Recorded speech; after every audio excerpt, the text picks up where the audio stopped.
di jalan Allah. Ini Masjid Enam Syuhada lagi dikunjungi sama Ketua Hilmi. Modal awalnya berapa Pak Yudi Pramuko? 750.000 Rp750.000 aja. Jadi ini 500 jutaan nih barang. Sekarang udah habis 310. Masya Allah, tuh udah pakai keramik, laponnya tinggal. Granit tuh kayak marmer. Tuh, Masya Allah nih, sampai juga kita ke sini. Masjid Enam Syuhada, ngapa namanya Masjid Enam Syuhada, Ya, Pak Yudi? kita mau mendokumentasikan perjuangan dakwah nama anak muda pengawal Habib Rizik Syihab itu. Masya Allah. Yang dibunuh sama orang jahat di kilometer 50. Kilometer 50 ya. Itu kan simbol memperjuangkan dakwah itu kita harus memberikan segalanya untuk Islam kan ya, untuk Masya dakwah Islam. Allah. Dan nama anak muda itulah yang sudah memberikan segalanya untuk Islam. Masya Allah. Apa nanti nama pemuda itu ada juga di sini mungkin diterapkan? Mungkin namanya 6 syuhada. 6 syuhada itu, Iya, 6 syuhada dipasang di sini, 6 syuhada. Bip Ali, apa yang dikomentarin dari ini semua, Bip Ali? Masya Allah, luar biasa. Dari uang 700.000, kalau pengen ternyata bisa. Bisa. Allah kirim. Tuh, bisa. Ya, dengan Masya. dengan masuk satu gang kecil, tapi Bapak ini luar biasa. Kecil tuh. Oh, Masya Allah ya. Satu call aja. Masya Allah. Perjuangan Pak Yudi Pramuko, YouTuber sejagat paling tua. Tertua di semesta. Tertua di semesta. Masya Allah. Tukang donat. Tukang donat. Tukang donat dari Paru. Ini saya laporkan dari lapangan ini, langsung dari Masjid Enam Syuhada. Masya Allah. Dan ini dia. Dalam lihat ah. Tuh lihat tuh masjidnya. Tuh imamnya di situ tuh. Malam-malam lagi kita. Masya Allah. Masih kurang nih. Atapnya katanya transfer aja dari rekeningnya di bawah tuh.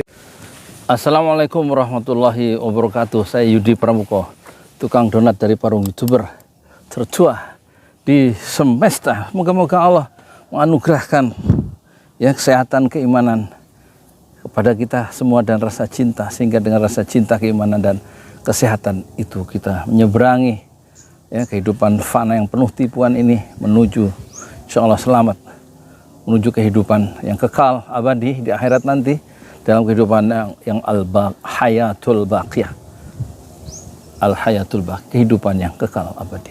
Siapa yang mempromosikan dulu Jokowi ke Jakarta? Itu ada dua, satu Anies Baswedan dan dua Prabowo. Prabowo yang memberikan proteksi keuangan ya kira-kira dan politik kepada wali kota Solo Jokowi ya, untuk menjadi gubernur DKI, itu di backup habis-habisan oleh siapa? Oleh Prabowo dan Joyo Hadikusumo, adiknya itu loh. Dibukakan rekening 19 miliar rupiah ya untuk mendukung Jokowi menjadi calon gubernur DKI.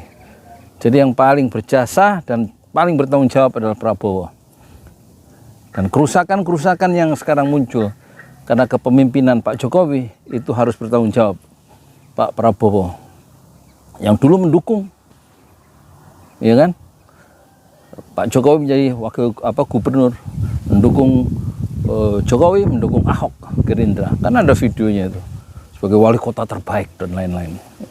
Terus yang kedua yang bertanggung jawab juga adalah Anies Baswedan, karena dia yang mempromosikan dan kemudian mengundang Joko Widodo ke Universitas Paramadina. Kan ada videonya yang kemarin sudah kita muat di Pesantren Jolali tanggal 19 Februari 2014 ya.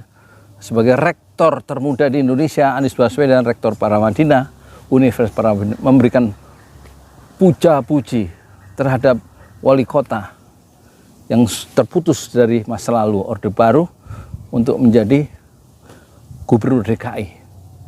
Jasa dari siapa? Di samping Prabowo dan juga Anies Baswedan. Oleh karena itu dua orang itulah yang harus bertanggung jawab untuk memperbaiki Indonesia yang compang-camping ini, yaitu Prabowo dan Anies Baswedan, yang dua-duanya mempromosikan Jokowi sebagai gubernur DKI dengan mengagung-agungkan tentang kesederhanaan Jokowi. Ya itulah yang sudah terjadi, takdir Allah berlaku. Kita manusia hanya menerima, dan rupanya Prabowo salah perhitungan ya. Janji Jokowi untuk menjadi gubernur DKI 5 tahun sehingga dia bisa melenggang jadi presiden, tapi ternyata di tengah jalan Jokowi terpukau enaknya, indahnya menjadi calon presiden dipromosikan oleh PDIP dan mengkhianati janjinya untuk menjadi gubernur selama 5 tahun. Dan itu mengejutkan Prabowo, berarti dia harus bertarung dengan Jokowi jadi calon presiden. Dan Prabowo kalah oleh Jokowi yang dia besarkan, dia promosikan, dia bawa ke Jakarta. Jadi sekarang dia harus bertanggung jawab untuk memperbaiki Indonesia yang sekarang compang-camping dari segi demokrasi, anjlok ya, ke korupsi, merajalela, tidak bisa diselesaikan oleh Jokowi. Peraturan-peraturan yang didemo di mana-mana, undang-undang cipta kerja, undang-undang pelemahan KPK dan lain-lain, itu membuat gaduh, gitu. Membuat masyarakat itu menolak, berontak, demonstrasi, tapi terus berjalan. Karena memang bukan untuk kepentingan masyarakat, tapi untuk kepentingan undang-undang dan peraturan itu untuk kepentingan yang disebut oligarki.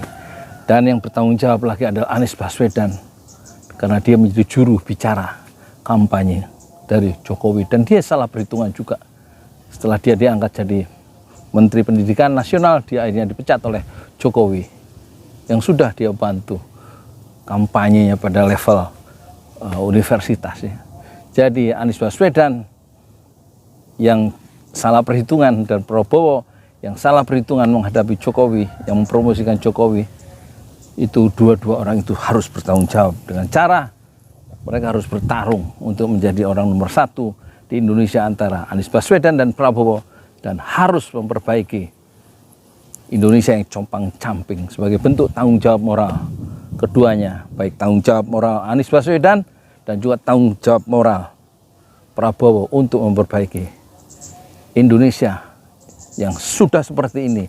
Ekonomi tidak tumbuh, masyarakat terbelah, politik terbelah, ya, saling mencaci, dan itu adalah tanggung jawab etis daripada Anies Baswedan dan Prabowo Subianto.